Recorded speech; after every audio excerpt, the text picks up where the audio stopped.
wabarakatuh. Alhamdulillah, salatu wassalamu ala rasulillah wa ala alihi wa sahbihi wa man wala wa ba'du. Qala al-musannifu rahimahullahu ta'ala wa nafa'ana Allahu bihi wa bi'ulumihi fid dharain amin. Telah berkata Imam Abdul Qasim Al-Kushairi, semoga Allah Ta'ala merahmatinya dan kita mendapat manfaat serta barakah ilmunya. Ketahuilah, wahai hamba-hamba yang dikasihi Allah, sesungguhnya para guru kaum sufi telah membangunkan kaedah-kaedah ajaran sufi yang didasarkan atas prinsip ketauhidan yang benar. Mereka menjaganya dari bid'ah, mendekatkannya dengan sesuatu yang mereka dapatkan daripada salaf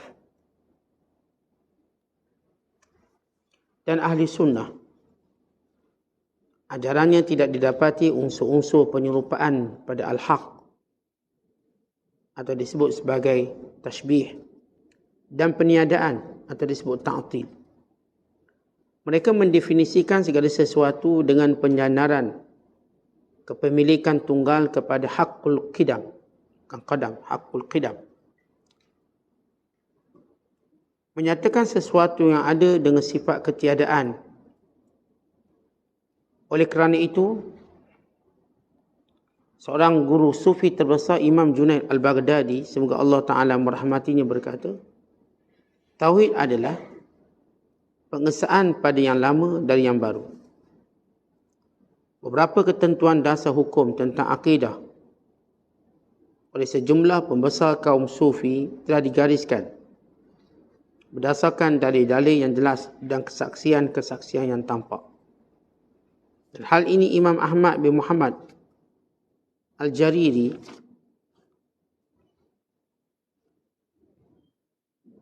semoga Allah Ta'ala merahmatinya berkata, barang siapa yang keagamaannya belum berdiri di atas prinsip tauhid dengan satu kesaksian dari berbagai kesaksian, maka tapak-tapak kaki penipu pasti akan menggelincirkannya ke lembah nafsu kerosakan. Artinya, barang siapa yang berlindung pada prinsip taklid dan tidak berfikir tentang dalil-dalil tauhid, maka dia akan jatuh dari jalan yang dapat menyelamatkannya. Itu sunnah Nabi.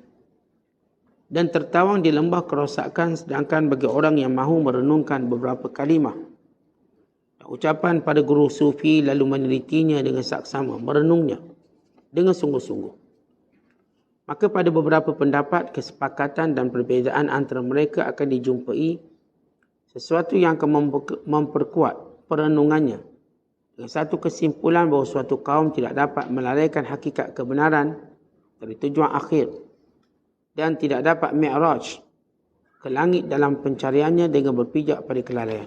Muslimin dan muslimat dan penonton yang dirahmati Allah sekalian, sebelum kita membicarakan tentang perkara yang berkait dengan kesufian, perkara pertama yang perlu dilakukan ialah memperbetulkan akidah.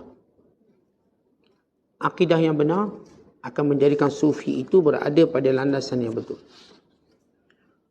Maka bila kita bicarakan tentang akidah, keyakinan kepada Allah Subhanahu Wa Taala, maka akidah ini dibina dengan apa yang dibawa oleh Nabi sallallahu alaihi wasallam dan apa yang dibawa oleh golongan salafus salih, para sahabat, para tabi'in dan tabi'in. Akidah bukanlah sesuatu yang direka, tapi suatu keyakinan yang diberitahu, yang dimaklumkan, yang diturunkan perintahnya oleh Allah Subhanahu Wa Taala. Oleh kerana itulah, sebelum mereka membicarakan tentang kesufian, mereka menjelaskan kaedah-kaedah asas yang perlu ada. Jadi kalau kita bercakap sufi tanpa kaedah, barangkali orang Kristian juga mendakwa mereka bersufi. Kerana mereka juga beruzlah, mereka juga berpuasa, mereka juga menanamkan sifat-sifat yang baik, mengelakkan permusuhan, mewujudkan kecintaan. Mereka juga meninggalkan dunia. Demikian juga dakwaan Buddha. Demikian juga sebahagian fahaman yang mendirikan sufi atas hawa nafsunya. Tetapi sebelum membicarakan semua hal itu, akidahnya kena tepat. Penyaksian kepada Allah SWT, mengenali Allah SWT. Maka seorang tidak boleh bersufi tanpa memulakan dengan ma'rifatullah. Kenal Allah. Kenal Allah melalui dalil-dalilnya. Kenal Allah melalui akalnya. Kenal Allah melalui penciptaan-penciptaannya. Kenal Allah melalui wahyu yang Allah Ta'ala turunkan. Maka demikian jalan-jalan mengenali Allah SWT. Itu kata Syekh Abdul Qasim Qushairi bila beliau memulakan dengan mengatakan, ketahuilah wahai hamba yang dikasihi oleh Allah, sesungguhnya semua para guru sufi telah membangunkan kaedah-kaedah ajaran sufi berdasarkan tauhid. Pertama, kita kena tahu sufi ini dibina atas asas tauhid yang kukuh. Bukan sufi ini dibina pada perkara yang tidak berasas atau pada keyakinan yang lemah atau akidah yang rosak. Tidak dibina sufi pada akidah yang sesat. Tidak juga akidah yang rosak. Maka sufi ini dahulu ialah, pendahulunya ialah prinsip ketauhidan yang benar. Dan mereka menjaganya daripada bid'ah. Baik, sepakat ulama tentang penolakan bid'ah. Dan para sufi menjelaskan bahawa mereka jauh daripada bid'ah. Bid'ah satu kalimah yang besar, makna dan pengertian. Dan kita tahu para ulama berselisih tentang sempadan-sempadan bid'ah. Namun kita semua bersepakat menolak bid'ah. Dan bid'ah yang kita tolak apa sahaja penambahan, apa sahaja perkara yang merosakkan agama. Secara kefahamannya atau secara amalannya. Ini yang disepakati. Adapun perkara khilafiyat, yang sebahagiannya menamakannya bid'ah dan sebahagiannya tidak. Maka ini bukan bid'ah yang dibicarakan oleh para ulama. Contohnya ada setengah-setengah pandangan dalam beberapa perkara. Yang ni anggap benda ni bid'ah, yang ni anggap tidak. Seperti nanti pada hari Arafah. Pada hari Arafah kita tahu hari paling mulia. Majoriti ulama melihat kemuliaan itu cuma berada di padang Arafah. Tapi sebagian ulama Syam menyatakan yang berada di luar Arafah juga perlu mengambil kesempatan tadi. Lalu mereka berhimpun pada hari 9 Zulhijjah. Pada hari di mana jemaah haji juga berhimpun di padang Arafah. Dan mereka juga berhimpun di tempat mereka untuk berdoa, bermunajat, memohon keampunan. Kerana mengambil kira bahawa kemuliaan Arafah itu bukan sekadar di Mekah, juga kami akan perolehi. Maka perkara ini yang tidak disepakati dari sudut halnya, maka ini kita tak bagi bid'ah. Ini khilaf tentang bagaimana melihat sesuatu. Yang disebut oleh para sufi, bid'ah yang disepakati, yang menguntuhkan agama. Seumpama bid'ah sufi yang menyatakan seorang bila sampai hakikat maka tak perlu solat. Maka ini disepakati. Tidak perlu menunaikan haji. Tidak perlu menutup aurat. Tidak dilarang bagi kami untuk khalwat dan sebagainya. Maka ini tidak benar. Ini bid'ah yang disepakati. Termasuk bid'ah mengkafirkan orang secara mudah. Maka ini bid'ah. Bila sedikit perselisihan dianggap fasik atau kafir. Ungkapan menuduh orang Islam dengan tuduhan yang cepat. Sebagaimana disebut dalam hadis Nabi SAW. Sibabul muslim fusuqun wa qitaluhu kufrun. Memaki orang Islam itu fasik. Merendah-rendahkannya fasik. Dan membunuhnya boleh membawa pada kekufuran. Yang ini kufur nikmat. Jadi bid'ah yang disebut oleh para sufi sama disebut oleh majoriti ulama. Itu bid'ah yang merosakkan agama. Adapun perkara khilafiyah ini satu perbincangan lain. Walaupun sebahagiannya menamakan ia bid'ah, sebahagiannya tidak. Kerana ia bersifat khilaf. Kemudian kata Abdul Qasim Al-Qushairi, mendekatkan dengan sesuatu yang mereka dapat daripada salaf. Baik, kita sebut pada salaf satu istilah, kalau dalam kurungan disebut satu istilah pengelompokan umat secara periodik yang di waktu, yang merujuk pada golongan terdahulu, iaitu generasi pada tabi'in dan mengikut jejak pada pendahulunya. Baik, bila kita sebut golongan salaf, sepakat ulama salaf ialah zaman sahabat, zaman tabi'in dan zaman tabi'in. iaitu 100 tahun pertama, 100 tahun kedua dan 100 tahun ketiga. Sebagaimana mereka bersepakat pada tempoh salafus soleh ini, apa pun perbuatan tidak dinamakan bid'ah. Seumpama sebahagian ulama pada zaman ini beranggapan, berpendapat, berfatwa tentang kebolehan mencium Al-Quran. Ini sebahagian mereka boleh cium Al-Quran sebagai tanda menghormati. Maka apa yang mereka lakukan pada period ini, atau kita sebut fatwa ini, tidak disebut bid'ah. Kerana ini zaman disaksikan tentang kemuliaannya. Kerana bicara bid'ah bermula selepas tahun ke-300. Tahun pertama hijrah sehingga 100 tahun, tahun 101 sehingga tahun 200, sehingga 199 dan tahun 200 sehinggalah tahun 299 atau 300. Period ini tak ada istilah bid'ah. Kerana ini adalah zaman keemasan yang disebut khairul quruni qarni thumma alladhina yalunahum thumma alladhina yalunahum. Baik-baik kurung-kurungku dan kurung selepas tu dan kurung-kurung selepasku. Maka ini tak ada istilah bid'ah. Apa yang dilakukan waktu itu maka disebut ini perbuatan salafus soleh. Umpama dijampi air, ditiup air dengan ruqyah, maka ini dibuat oleh para salafus soleh. Umpama ditulis Al-Quran pada pinggan, diletakkan air dan diminum, maka ini dibuat oleh para salafus soleh. Umpama mengambil berkat, sebagaimana dilakukan oleh Ummu Salamah, mengambil jubah Rasulullah, merendamnya dalam air, lalu diberi minum sebagai ubat demam dan penyakit dengan jubah Nabi SAW yang disebut sebagai At-Tabaruk. Maka ini ada dalil dan ada asbab, ada asasnya. Maka ini tidak disebut bid'ah. Jadi itu penting, period ini ataupun tempoh yang penting yang disebut pada salafus soleh. Yang mereka merakamkan fiqh mazhab pada salafus soleh. Kemudian kata Abdul Qasim lagi, dan ahli sunnah, yakni daripada hadis Nabi SAW, ajarannya tidak didapati unsur penyerupaan pada al-haq dan peniadaan. Baik dalam Islam, benda yang kita kena tahu tentang tidak ada tamthil, tidak ada ta'til. Apa itu tamthil? Tidak ada penyerupaan. Penyerupaan yang disebut sebagai hak. Allah Ta'ala tidak diserupakan dengan sesuatu. Maka ini penyerupaan. Dipanggil tamthil. Dan ta'til, maksud ta'til, artinya Allah SWT punya sifat-sifatnya. Sifat pemurah, penyayang. Kerana setengah cuba untuk menyatakan Tuhan tak punya sifat. Sebagai satu bentuk ta'til. Ta'til. Kalau di sini dia terjemah sebagai atheism. Ta'til menyebut tentang tak wujud apa-apa. Tak wujud apa-apa. Manakala tamthil maknanya wujud dengan penyerupaan yang sama dengan makhluk. Bila bicara tentang Allah, tidak ada tamthil, tidak ada ta'til. Pertama, tak boleh samakan dengan makhluk. Maka kita tidak ada tamthil.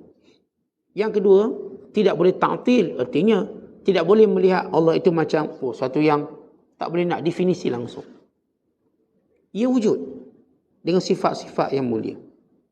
Maka ada yang, misalnya kalau kita baca Al-Quran, Allah Ta'ala sebut, Yadullahi fawqa aydihim, tangan Allah di atas tangan mereka. Pertama, Allah tidak tamthil, tak disamakan tangan Allah dengan tangan manusia. Maka jelas. Kemudian tidak boleh ta'til, okey, tangan ni bukan maksud tangan, tak boleh definisi tangan. Tak, ini makna tangan. Dengan dua makna.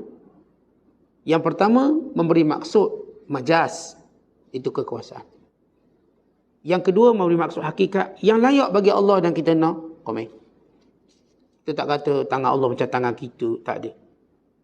Allah menyebutnya. Maka tidak kita mentaktirkan dengan menafikan tak. Tangan tu maksud lain lah. Tak, dia ada dua makna. Satu, memberi maksud majaz, yang kekuasaan Allah. Satu, memberi maksud hakikat. Itu tangan Allah. Tangan macam mana? Wallahualam. Yang penting jangan menyerupakan dengan makhluk. Tak boleh. Kita nak samakan ada jari, ada kuku. Itu makhluk. Maka Allah tidak boleh ditamsilkan dengan makhluk. Sebab Allah menyebut laisa kamitslihi syai'. Tuhan tak sama. Tuhan tak akan sama dengan makhluk dalam apa bentuk sekalipun. Maka ini disebut ta'til dan tamsil. Itu istilah yang penting dalam ilmu tauhid. Kemudian mereka mendefinisikan Segala sesuatu dengan penyandaran pemilikan tunggal kepada hakul qadam. Baik, bila para ulama menyatakan seperti Junaid al-Baghdadi, apa itu tauhid? Ifradul al-qidam minal hadas. Sini sebut qadam. Biasanya qidam. Contoh kita belajar sifat 20. Kita baca wujud qidam, baqa. Baik, perkataan qidam. Apa maksud qidam? Ataupun Allah qadim. Qidam maksudnya sedia kala. Tidak dimulakan dengan permulaan. Allah yang sedia kala, tak ada permulaan. Kita ada permulaan. Kita bukan sedia kala. Allah itu bersifat qidam. Lawang pada qidam ialah baharu, hadas. Baharu ni kita. Maka bila Al-Imam Junaid al-Baghdadi waktu ditanya apa itu tauhid, beliau menyebut ifradul qidam minal hadas. Bahawa mengesakan Allah yang sedia kala daripada segala perkara yang baru. Perkataan hadas atau juga disebut sebagai hadis. Hadis ni kita lah makhluk. Maka Allah SWT itu sifatnya ialah hakul qidam, sedia kala, atau kita namakan tidak ada permulaannya, tidak ada pengakhirannya. Maka ini sifat Allah SWT. Oleh kerana itu Junaid al-Baghdadi, moga Allah merahmatinya, berkata, tauhid adalah pengesaan pada yang lama dan yang baru. Baik, sini terjemah lama. Isah qidam. Tapi bukan lama yang buruk tu, bukan. Lama artinya sedia kala. Ini terjemah Indonesia. Kalau dia terjemah Melayu, dia akan kata sedia kala. Itu perkataan qidam. Bila kita sebut Allah wujud, qidam, baqa, mukhalafatuhu lil hawadis, qiyamuhu binafsihi, wahdaniyah, kudrat, iradat, hayat, sama hingga akhirnya. Baik, pertama kita bicarakan sifat wujud Allah. Kemudian kita bicarakan sifat qidam Allah. Apa qidam? Sedia kala. Allah sebagaimana Allah sebut dalam Al-Quran, lam yalid wa lam yulad. Tuhan tak beranak dan tidak diperanakkan. Lain-lain makhluk semua sifatnya beranak dan diperanakkan. Kerana kita sifat hadas ataupun hadis. Apa itu hadis? Baru. Ya, baru lawannya lama dalam istilah bahasanya. Tapi bukan lama yang buruk tu, bukan. Lama di sini maksudnya ialah sedia kala. Sedia kala maknanya tidak ada yang mewujudkannya. Allah lah yang wujud. Kita ni ada yang mewujudkan kita. Kita namakan kita hadis. Maka ini asal tauhid yang kita kena tahu. Kita ni apa nama makhluk. Allah tu khalik. Dan Allah tidak diciptakan. Allah menciptakan. Allah tidak diadakan. Allah yang mengadakan. Maka manusia sebenarnya dengan mudah kita tahu dia Tuhan. Lalu kita tak samakan kita dengan dia. Jangan kata Tuhan. Kita kalau sebut dia raja, kita pun dah tak sama kita dengan dia. Dia raja, kita siapa? Kita dalam ranking kita manusia. Oh, kita kata dia orang kaya, kita siapa? Lalu kita akan kata kita berbeza dengan dia. Apatah lagi bila kita sebut ini Allah, maka ia berbeza.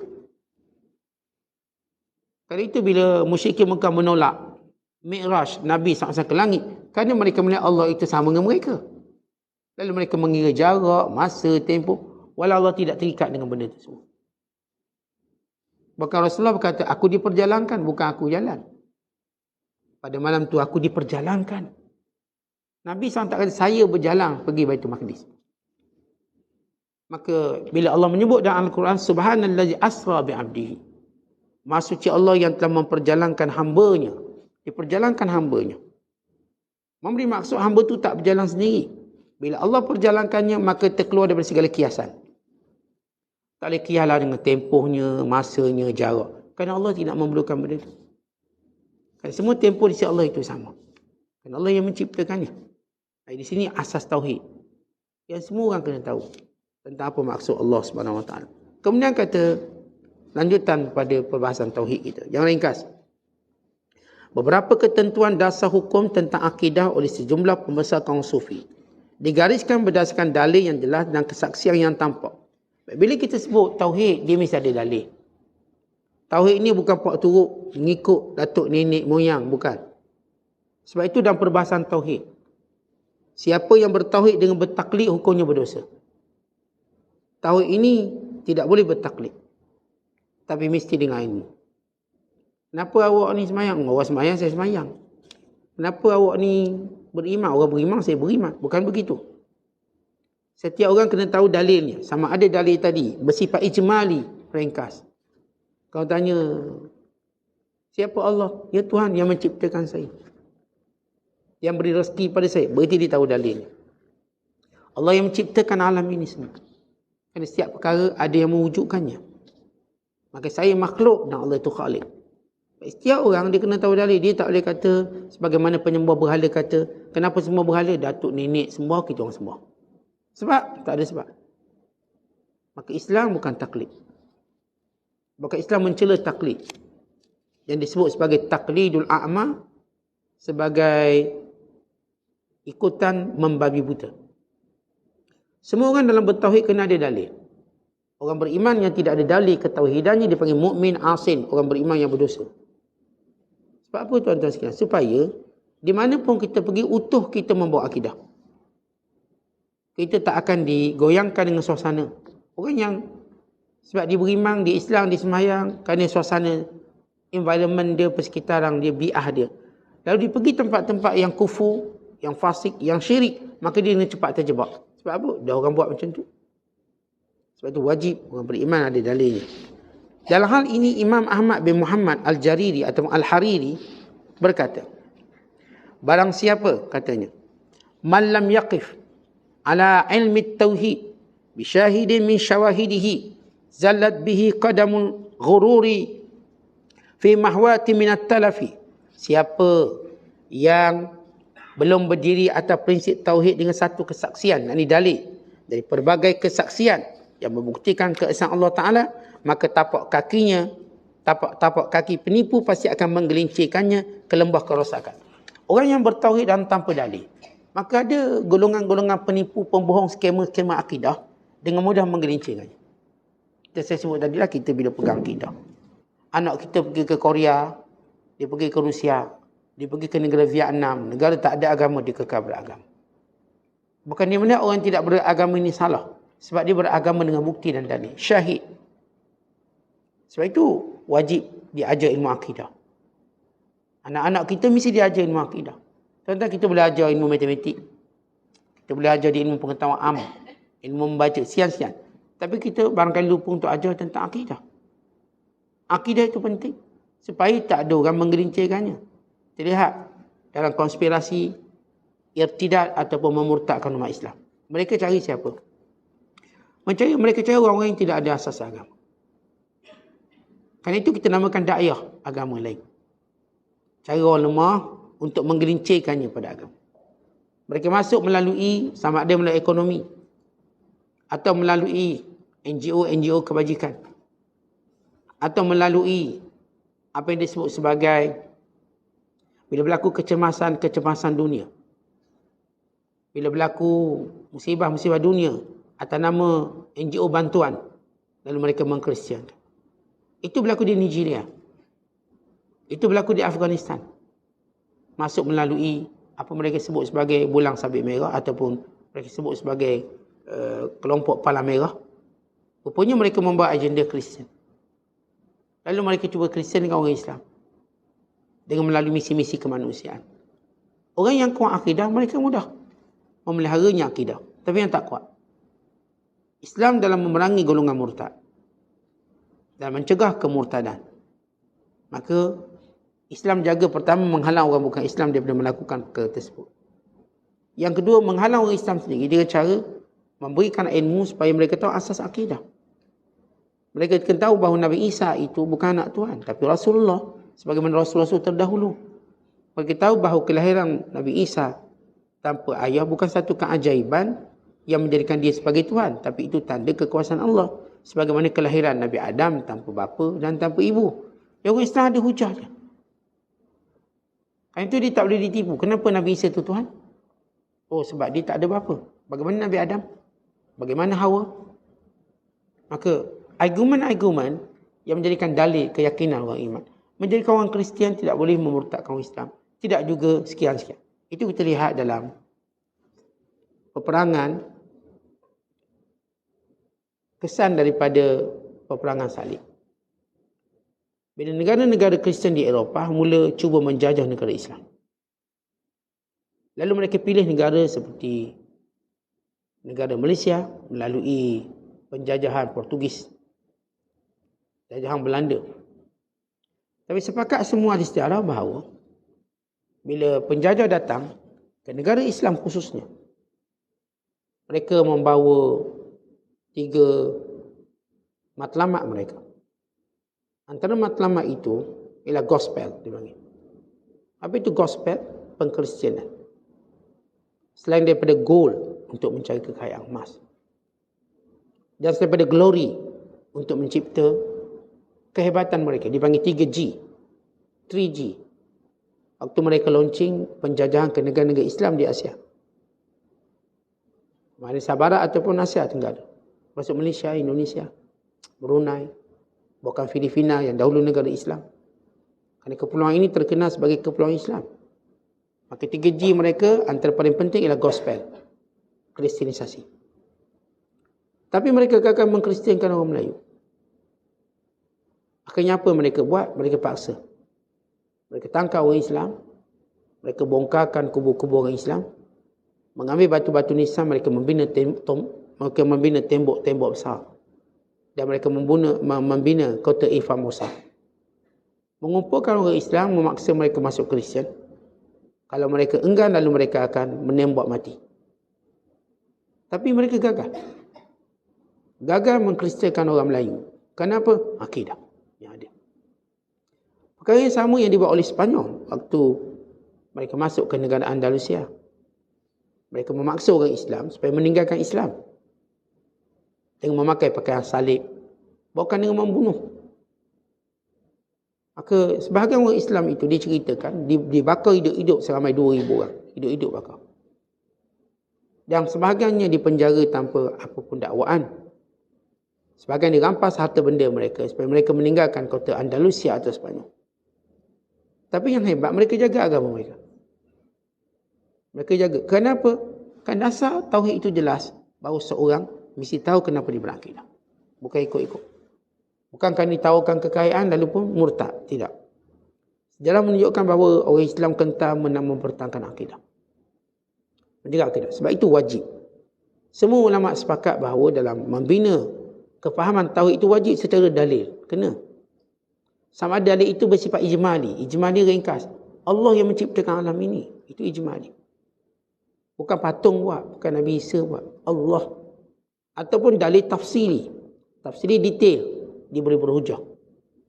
Tapi paling kurang kita ada dalil ijmal. Maka ini rahsia kekuatan akidah. Kemudian kata Syekh,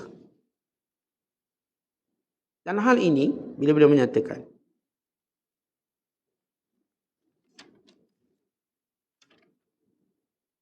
iaitu sunnah Nabi dan tertawan di lembah kerosakan. Sedangkan orang yang merenungkan beberapa kalimah dan ucapan pada guru sufi lalu meneliti dengan saksama, merenungnya dengan sungguh-sungguh, maka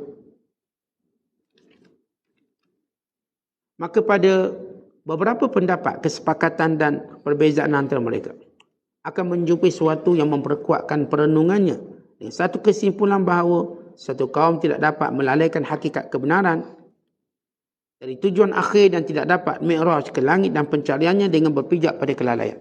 Baik, semua sepakat ulama. Seorang tidak mungkin dapat memi'rajkan ataupun mengangkat kerohaniannya kepada Allah Ta'ala. Ini dipanggil mi'raj ruh kepada Allah SWT dan mencari hakikat kebenaran tanpa mereka punya ilmu tauhid, tanpa mereka mengenali sunnah Nabi SAW.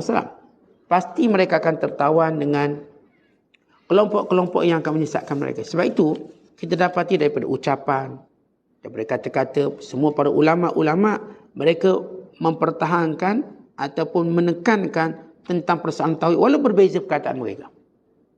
Tapi tujuan sama. Contoh gini tuan-tuan.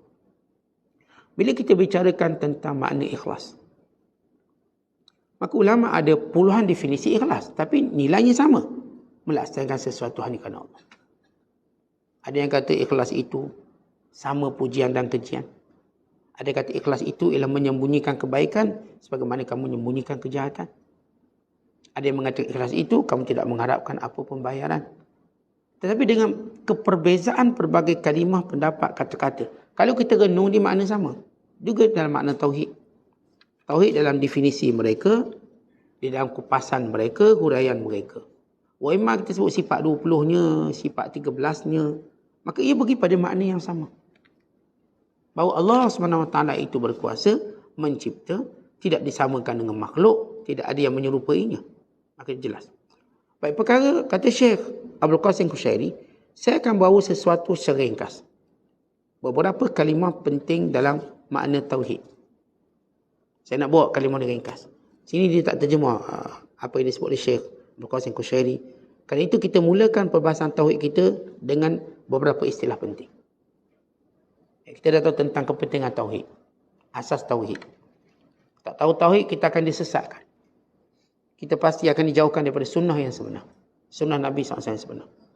Dan dijauhkan daripada kebenaran yang sebenar yang kita ucapkan. Baik, apa dia kalimah-kalimah asas dan bab tauhid? Yang pertama ialah ma'rifatullah. Abu Bakar Shibli berkata, Allah zat yang esa diketahui keesaannya sebelum ada batasan dan huruf.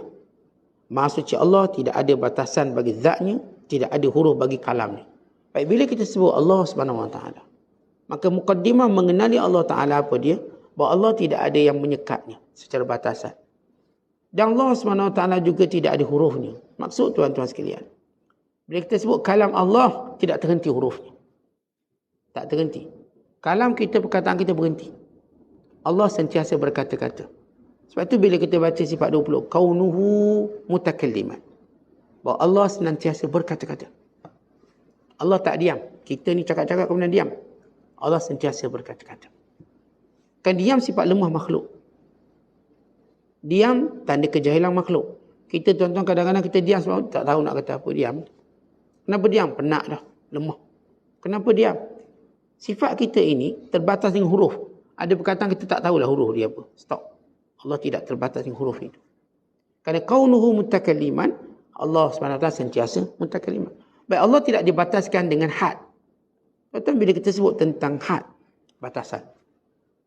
Kita terbatas dengan usia, terbatas dengan kekuatan kita, terbatas tentang kuasa kita. Semua benda nak kita ada had, tempat. Tempat kita terbatas. Kalau tuan-tuan duduk ni maknanya terbatas. Kanan, kiri, depan, belakang. Allah tidak. Allah tak ada sekatan had itu. Tak ada istilah Allah duduk depan, belakang kan, tak ada. Tidak ada batasan itu. Kita semua ada batasan. Yang namanya makhluk semua ada batasan. Hatta batasan kewujudannya. Sampai bila tuan-tuan wujud? Sampai sekian-sekian habis. Kalau kita duduk kita ada batasan. Tempat ni je kita dapat. Kalau kita ada kuasa, maka ada batasan. Allah tidak ada batasan. Bila haddin wal huruf. Tiada batasan yang mengelilinginya. Tiada juga huruf yang membatasi perkataannya. Kita kalau bercakap, saya dah bercakap, kita terbatas. Akhirnya sampai peringkat kita pun tak boleh bercakap. Stroke. Kerana kita lemah. Kita diam. Waktu tidur berhenti cakap.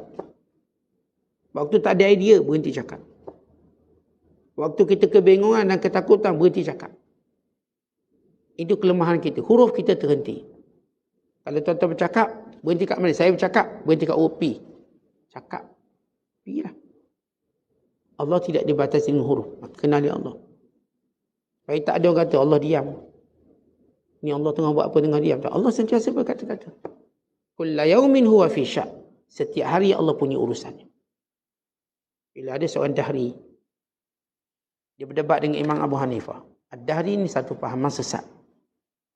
Yang menyatakan bahawa manusia ini tak ada Tuhan. Manusia ini kuasa penentuannya ialah masa.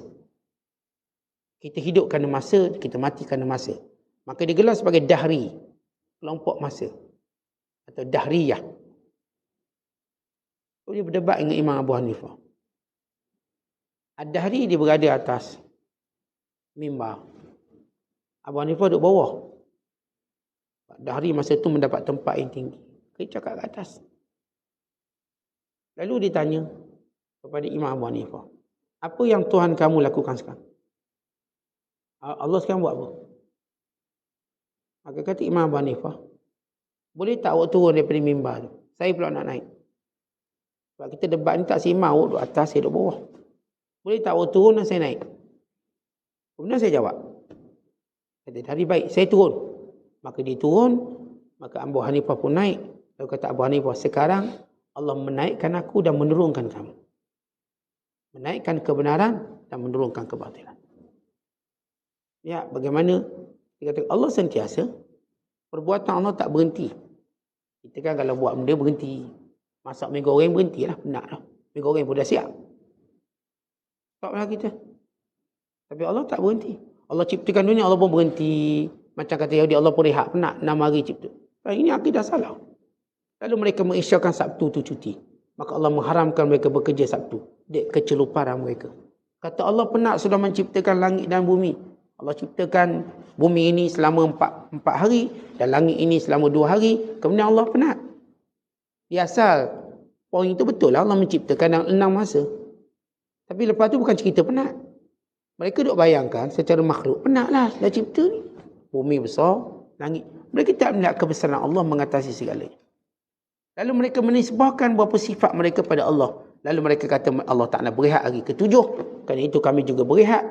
Maka Allah mengharamkan mereka kerja hari Sabtu. Kata Yahudi, dia tak boleh bunuh orang Palestin semua. Kerana ajarannya menjadikan dia tak boleh hidup tanpa bangsa lain. Dia tak boleh hidup. Dia tak boleh hidup tanpa orang Islam. Tentang orang Islam boleh hidup tanpa Yahudi. Itu beza. Yahudi dia tak boleh hidup tanpa Islam. Macam mana? Baik. Bila mereka namakan hari Sabat. Hari Sabat ni Sabtu lah. Yaumas Sabti. Di bahasa Yahudi panggil Sabat. Di mana hari Sabat, mereka tak dibenarkan bekerja. Kena orang lain buat kerja. Maka mereka kena suruh orang Palestin buat kerja untuk mereka. Mereka tak boleh tanam pokok. Even pada hari itu mereka tak boleh main telefon. Mereka tak boleh guna benda-benda yang bersifat elektronik. Kalau tangga, kena tangga tak bergerak. Tak boleh guna benda elektronik. Waktu itu mereka tak boleh kerja apa-apa. Cuti. Haram bekerja. Kata mereka memang cuti-cuti betul. Tak kerja langsung. Kita nama je cuti tapi kerja. Oh, okey cuti.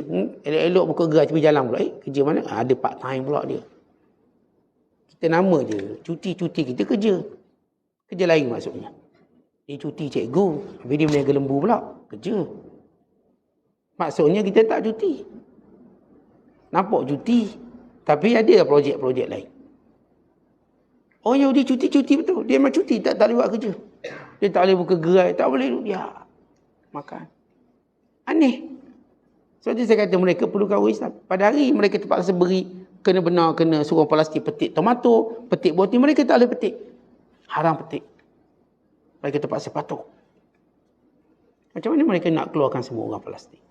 Tapi orang Islam boleh bunuh semua Yahudi. Kerana orang Islam tak perlu Yahudi. Sebab kita tak ada apa yang disebut rangkuman kesesatan itu. Dalam Islam kalau kita kaji betul, kita tak ada cuti. Setiap hari kita bekerja. Bukan hari Jumaat, bukanlah hari cuti bagi orang Islam. Hari Jumaat kita diperintah bila sampai solat Jumaat, datang nidak Jumaat, masa tu je berhenti kejap untuk solat. Lepas tu jalan. Fa iza qudiyatus salah fantashiru fil ard wabtaghu min fadlillah.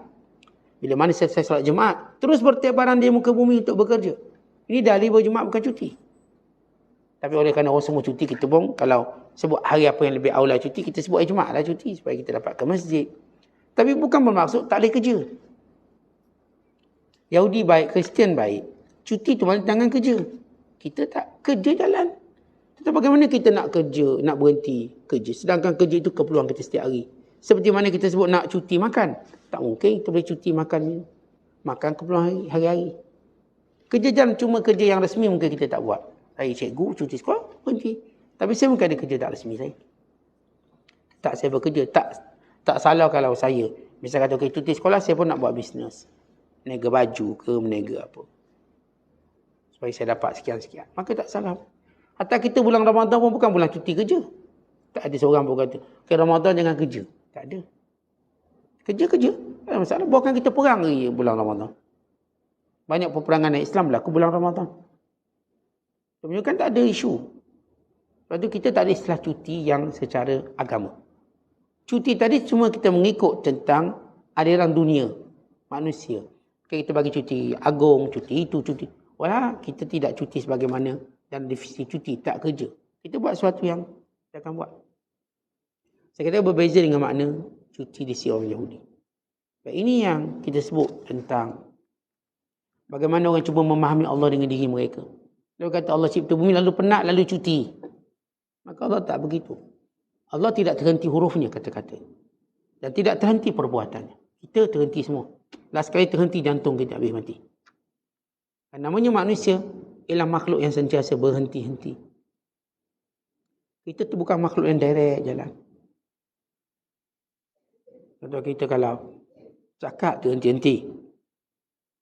Kalau berjalan terhenti-henti. Apa pun kita buat dia mesti ada dipanggil tempoh. Jadi kan kita terpaksa berhenti. Nunggu, beratur. Semua benda itu ada pada manusia dan makhluk Allah. Tapi tidak pada Allah. Berkaitan dengan ini Imam Ruwaim atau disebut Ruwaim bin Ahmad pernah ditanya. Tentang permulaan kewajiban yang diwajibkan Allah pada hambanya. Beliau jawab makrifah. Hal ini berdasarkan firman Allah. Wa ma khalaqtul jinna wal insa illa liya'budun. Tidak aku jadikan jin dan manusia melainkan menyembahku. Baik, yang pertama kewajiban kita ialah makrifah. Itu tauhid. Kata Ibn Abbas. Perkataan liya'budun kecuali untuk menyembahku maksudnya ay liya'rifun untuk bermakrifat, mengetahui, sedar dan yakin keberadaan Allah. Bila Allah sebut wa ma khalaqtul jinna wal insa illa liya'budun. Tidak aku ciptakan jin dan manusia melainkan untuk menyembahku. Apa maksud penyembahan? Penyembahan dia ada permulaan, dia ada pengakhiran dia. Adapun pengakhirannya ialah kematian. Allah berfirman, wa'bud rabbaka hatta ya'tiyakal yaqin. Semualah Tuhanmu sehingga kau mati. Dia datang kematian. Dia ada permulaan. Permulaan menyembah Allah ialah makrifat. Kata Allah sebut dalam ayat ini, fa'lam annahu la ilaha illallah. Ketahuilah. Sesungguhnya Allah tidak ada Tuhan melainkan Dia yang esa. Bila Allah menyebut tidak aku jadikan jin dan manusia, melainkan menyembahku, yakni mengenaliku, bertauhid kepadaku. Kenal Allah itu apa? Sifat yang wajib bagi Allah. Sifat yang mustahil bagi Allah. Sifat yang harus bagi Allah. Dan apa itu maksud Allah. Maka ini perlu dikenali.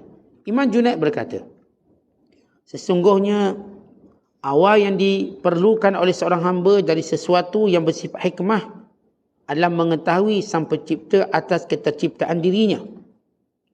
Kebaharuan diri, maksud kebaharuan diri sifatnya makhluk baharu. Tentang bagaimana kebaharuannya, sifat perbezaan sang pencipta dari sifat makhluk. Sifat perbezaan zat yang lama dari yang baru, yakni alam, menurut pada ajakannya. Dan mengetahui keharusan diri untuk mentaat kepadanya, untuk bertaat kepadanya. Sesungguhnya orang yang belum mengetahui zat sang penguasa alam, maka ia tidak akan mengetahui keberadaan kerajaan alam tentang status pemilikan untuk siapa. Kata Imam Junaid Al-Baghdadi, setiap orang dia kena tahu dengan hikmah kebijaksanaan tentang siapa penciptanya dan bagaimana proses-proses diciptakannya dan perbezaan dia yang baru, yang hadas dengan Allah zat yang kidam, Tuhan yang sedia kala. Dia kena tahu. Sebab itu kita bila belajar sifat 20 sebagai contoh, kita akan kata apa? Setiap kali kita sebut, okay, wujud artinya ada, lawan tiada, mustahil tiada, wajib ada. Adanya Allah Ta'ala ini ialah dengan adanya alam ini. Ini dipanggil dalil secara ijmali. Kita sebut kita makhluk hadas. Ada kita tuan-tuan, kita tak mengadakan apa-apa. Bukan kita mengadakan alam ini, bukan kita ciptakan matahari, bukan. Kita mengambil manfaat daripada apa yang Allah adakan. وَسَخَّرَ لَكُمْ مَا فِي السَّمَاوَاتِ وَمَا فِي الْأَرْضِ. Dan Allah menundukkan segala ciptaannya kepada kamu. Apa yang di langit dan apa yang di bumi. Allah jadikan matahari untuk beri manfaat pada kita. Langit, sungai, laut. Tapi kita tak menciptakan. Allah yang menciptakan untuk kita. Baik, kita menyadari tentang kita siapa dan zat Allah bagaimana. Kita makhluk dan Allah khalik. Dan Allah menciptakan sesuatu itu menurut perintahnya. Menurut keinginannya. Dan kewajiban kita untuk mentaati Allah Subhanahu Wa Taala, sang penguasa alam ini. Baik, itu asas tauhid. Kata Abu Tayyib Al-Maghari, setiap unsur dalam diri seorang hamba memiliki fungsi yang berbeza-beza berkaitan dengan kemakrifatannya kepada Allah. Akal menurutnya memiliki fungsi pembuktian dalil secara logikal, hikmah memberi isyarat dan makrifat memberi kesaksian secara utuh. Kata Al-Maghari, Allah jadikan dalam diri kita ini alat-alat bagi mengenal Allah. Pertama ialah akal. Akal ini dia ada dalalah. Dia beri tunjuk ataupun disebut. Terjemahan di sini ialah dalam unsur akal manusia, dia adalah berfungsi sebagai pembuktian dalil. Dia panggil dalalah. Baik gini. Ni kita tengok fungsi akal, hikmah dan makrifat. Baik akal kita tengok alam yang luas ini. Apa yang kita nampak? Dia makhluk, dia diciptakan. Tuan-tuan tengok rumah lawa, tuan-tuan tengok apa? Kontraktor. Siapa buat rumah ni? Tuan-tuan tengok kereta macam ni. Siapa yang buat kereta ni? Kita akan tanya siapa buat. Kita tengok makanan sedap. Siapa masak ni? Kita tengok baju lawa. Siapa jahit ni? Manusia dia akan cenderung untuk mengetahui siapa yang membuat benda tu. Tengok kolam lawa. Siapa buat kolam ni? Stadium lawa. Siapa buat stadium ni? Kita akan tanya siapa yang buat. Maka akal kita secara dalalah membawa pembuktian bahawa sesuatu ada yang melakukannya.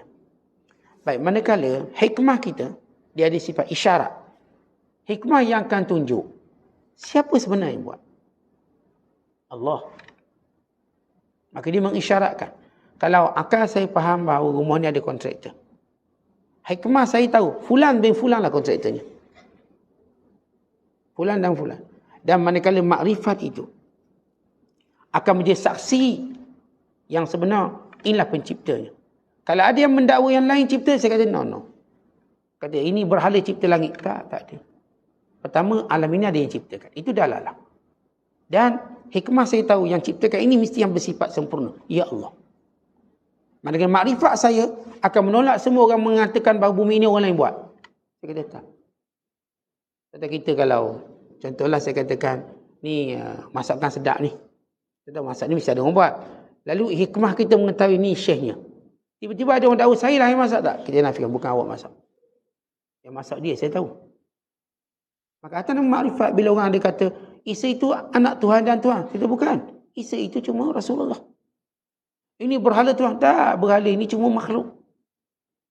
Maka lihat bagaimana makrifat kita menyaksikan. Sesudah akal kita, sesudah hikmah kita, dan sesudah kita punya makrifat. Kemudian kata Al-Maghari, bila beliau menyebut fungsi-fungsi, iaitu Abu Tayyib Al-Maghari, akan menunjukkan, hikmah mengisyaratkan, makrifat mempersaksikan. Kita dah bagi contoh tadi. Akal tunjuk. Akal membuktikan, menunjukkan, hikmah dia akan isyaratkan, tunjuk yang khusus. Manakala makrifat ialah keyakinan. Kerana itu kerjaan ibadat tidak akan diperoleh kecuali dengan kejernihan tauhid. Asas itulah tuan-tuan dalam bab ibadat, tauhid itu kena jelas. Kita sembah siapa ni? Allah.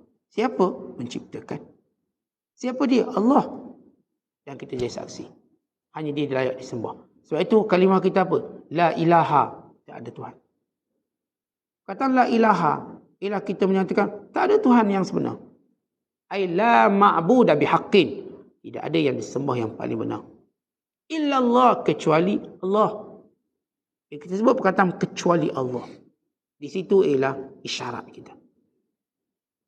Dan bila sempurna menyebut la ilaha, itulah makrifat kita. Allah. Orang katalah benda lain pun kita takkan terima. Tuan-tuan anak-anak, bila kita tunjuk dia satu, campur satu. Maka akal dia berkata, dia perlu ada jawapan. Maka cikgu ni pun tunjuk jawapan. Jawapannya ialah dua. Maka isyarat pada jawapan tu dua. Maka dia dengan keyakinannya akan pertahankan dua itu sampai bila-bila. Kalau seorang kata satu campur satu tiga, dia akan lawan. Paling kurang dia kata bodoh Pak Cik ni, dah tua pun tak nak mati lagi. Dah satu sampai satu dua, dia pegang budak ni.